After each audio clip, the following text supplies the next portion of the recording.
वाहिगुरु ज्ञान अंजन गुर दिया, अज्ञान अंधेर विनाश। हर कृपा ते संत भेटिया, नानक मन प्रगाश।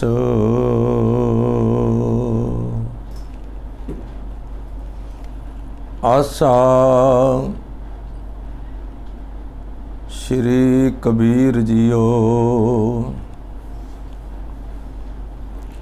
पहला पूत पछेरी माई, गुरु लागो चेले की पाई।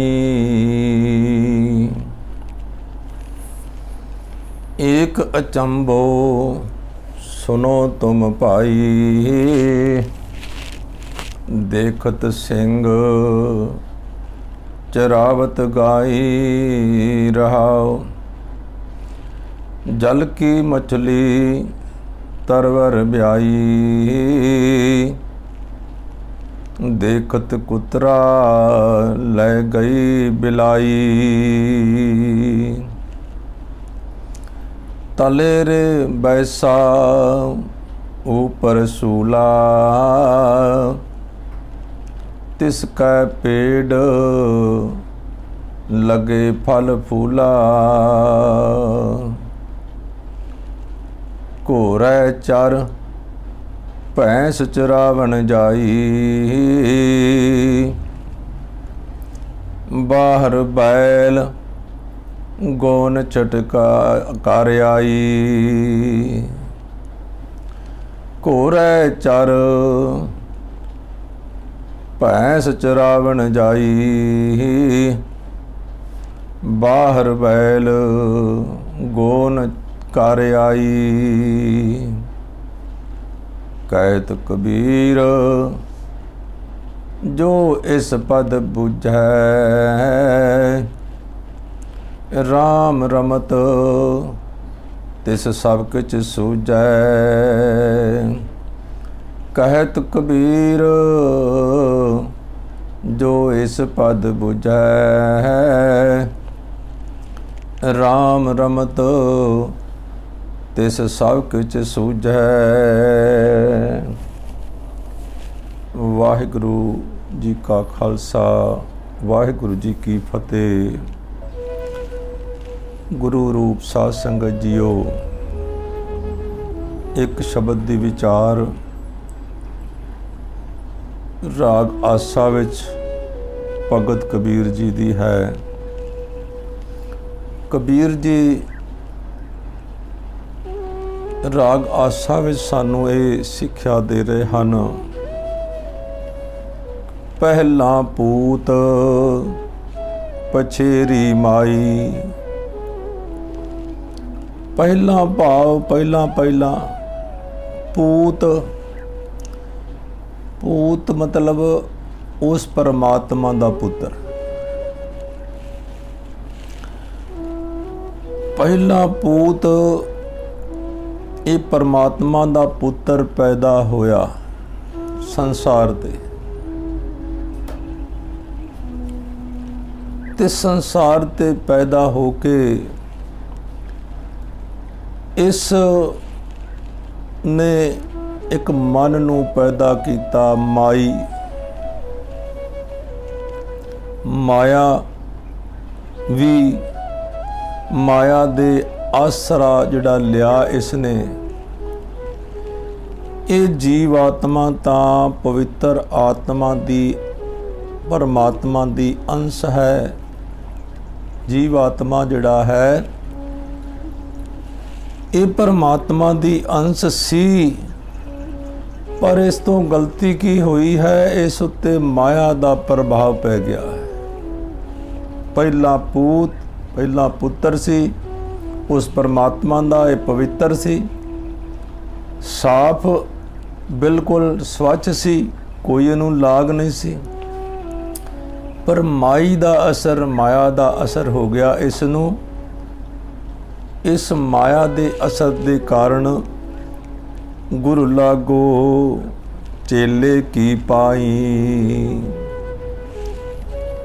हुण ये उस तरह होया कि जे वड्डे असले वाला सी ये आत्मा अपने बनाए हुए मन चेले दी पैरी लगन करके मन दे पिछे तुर पिया है। अपने चेला आप ही इसने बनाया सी मन नू, इस आत्मा ने, ते इहदे आखे लगन लग पिया है। भाव ये गुरु सी ते ओ माया जिहड़ा सी, मन जिहड़ा सी ओ चेला सी, और चेले पिछे लगन लग पिया है, उहदे आखे च चलन लग पिया है। गुर लागो ये उस तरह होया भी गुरु जिहड़ा पैरे चेले दी पैरी पै गया। गुरु अपने मुरीद दी पैरी पैंदा है पिया, ये गलती हो गया है इहदे कोलों। इस करके एक अचंभो सुनो तुम भाई, देखत सिंह चरावत गाई रहाओ। हुण कबीर कहंदे सुनो ये अचरज खेड है उस मालिक दी। ये अचरज खेड है जो जगत विच वरत रही है। बई इस तरह ये पवित्र आत्मा आउंदा है, परमात्मा दा अंश, परमात्मा इनू घलदा है, लेकिन इत्थे जन्म लैंदिया ही इस नू माया दा प्रभाव हो जाता है। ये अचरज खेड है। अचरज सुनो तुम भाई, ये हैरानी करने वाली ये जगत विच खेड वरत रही है कि देखत सिंह चरावत गाई। हुण सिंह ये आत्मा शेर वर्गा सी, पवित्र सी, निडर असले वाला सी। वो परमात्मा निरभौ है ना, परमात्मा निरभौ है ना, ते निरभौ दा पुत्र भी निडर हुंदा है ना, उन्होंने डर नहीं। वो शेर वर्गा सी आत्मा, पर चरावत गाई। गाई कौन ने? गावां कौन ने? साडे ये ज्ञान इंद्रे। अखां माड़ा वेखना चाहदियां ने, कन माड़े गीत सुनना चाहते ने, तो चरावत चार रहियां हन। भाव इनू अपने आखे विच लै रहियां हन, संतुष्ट कर रहियां हन। वेखदियां ही वेखदियां ये निडर असले वाला जीव जिहड़ा है भाई, जीव इंद्रियां नू प्रसन्न करदा फिरदा है। वेखदियां ही वेखदियां, देखिया गुरु साहब कहंदे ने देखत, वेंदियां ही वेंदियां जिहड़ा है इन्हां इंद्रियां नू ये जिहड़ा है खुश करदा फिरदा है। इन्हां दी मन दी मर्जी ये कबूल करी जाता है। जो ये इंद्रियां कहंदियां हन, अखां माड़ा वेखना चाहदियां हन, ये वेंदा है। कन्नां नाल माड़ा सुनना चाहता है, मूँह नाल बोलना चाहता है। इन्हां दियां इच्छावां पूरीआं करी जा रहा है। ये देखदियां ही देखदियां ये अचंभो, ये हैरान करने वाली गल हो गई। बै एडे उच्चे असले वाला ये जीव इन्हां गाइयां पिछे लग गया, विकारां पिछे लग गया। जल की मछली तरवर ब्याई, देखत कुतरा लै गई बलाई। हुण कहंदे ने जल की मछली, पानी दे आसरे जाउण वाली मच्छी, सत्संग दे आसरे जाउण वाली ये जिंद, तरवर रुख उत्ते इस संसार में जिथे वसेबा इउं है जिवें पंछियां दा रुख उत्ते रहना, ते वो पंछी रुख उत्ते ही सू पैंदे हन, भाव बच्चे दिंदे हन ते उहनूं अपना घर समझदे हन। तो इत्थे भगत जी कह रहे हैं सत्संग दे आसरे जाउण वाली ये जिंद, सत्संग दे आसरे जाउण वाली ये जिंद संसारक कम्मां विच रुझ गई है। भाव के संसार नूं ही अपना समझण लग पई है। इन्हें जाना सी सत्संग दे सहारे, सत दे सहारे, उस परमेश्वर दे नाम दे सहारे, लेकिन संसारिक कम्मां च लग गई है। देखत कुतरा लै गई बलाई। हुण वेंदियां ही वेंदियां ये काम करन करके बई इनू ये जिहड़ा आत्मा है ये मन दे पिछे लग के संसार नू अपना समझण लग पिया है, ते अपना समझण करके हुण देखदे देखदा कुतरा लै गई बलाई। हुण ते कुतरा दा अर्थ जिहड़ा है ये संतोख है, ते बिल्ली दा तृष्णा रूप भावर्थ बनेगा। बिल्ली नू तृष्णा रहिंदी है। हुण कबीर जी दी बाणी जिहड़ी है तकरीबन सारी ही भावर्थां विच लवांगे तां समझा बड़ी गहरी बाणी है। बोल इतने गहरे हन, भावर्थ नाल समझने पैंदे हन। कुतरे तो भाव संतोख जिहड़ा कुतरा है, संतोख जिहड़ा है वो बिल्ली लै गई संतोख नू। बिल्ली कौन? तृष्णा। भाव तृष्णा इन्नियां वध गईयां हन कि ये संतोख जिहड़ा है वो चुप करके बह गया है। तृष्णा बिल्ली इस संतोख नू साडे वेखदियां ही फड़ के लै गई। तलै रे बैसा ऊपर सूला,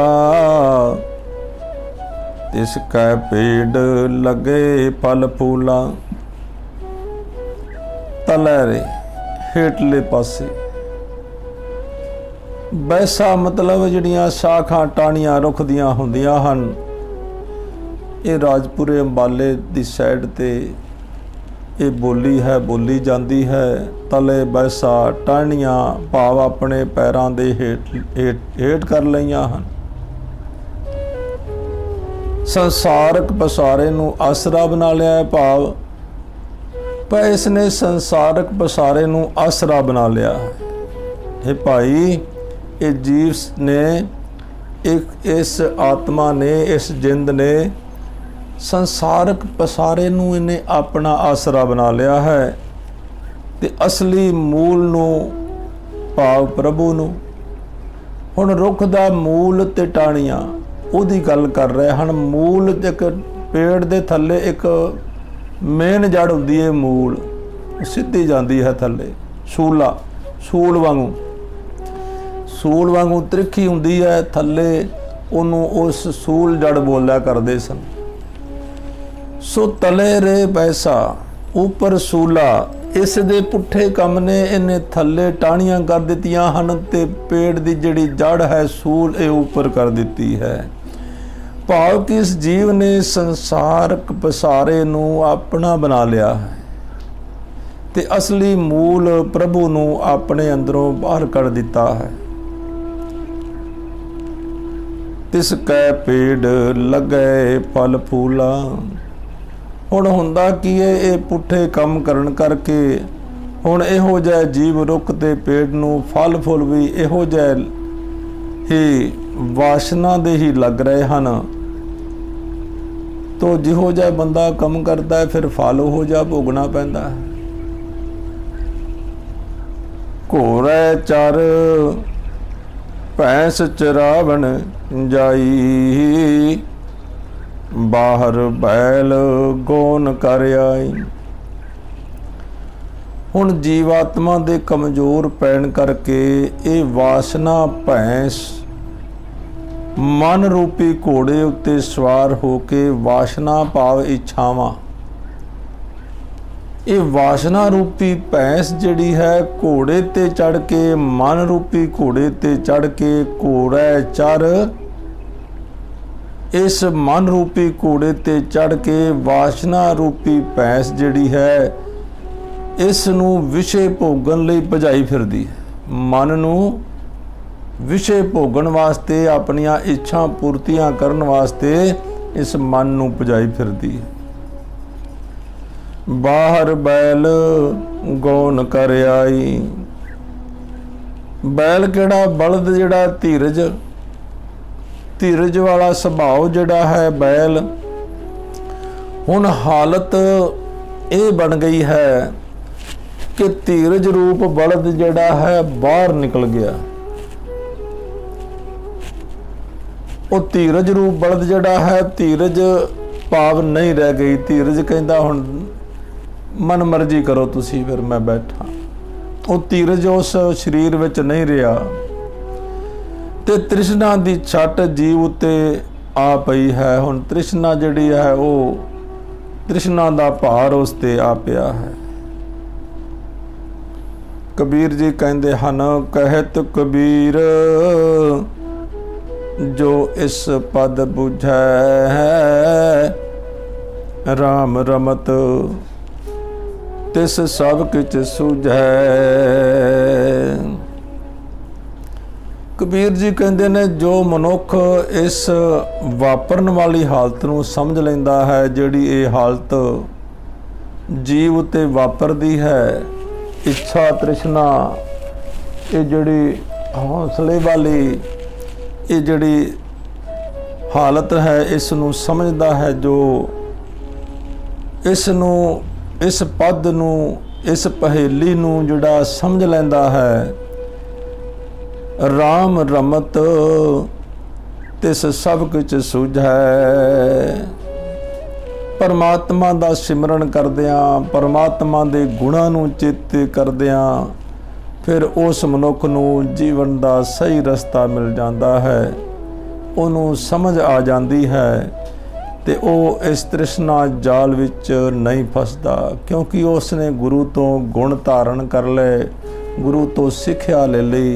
सिक्ख्या लैण दे करके वो सियाणा हो गया। सो इन्नियां बेनतियां प्रवान करना। वाहिगुरु जी का खालसा, वाहिगुरु जी।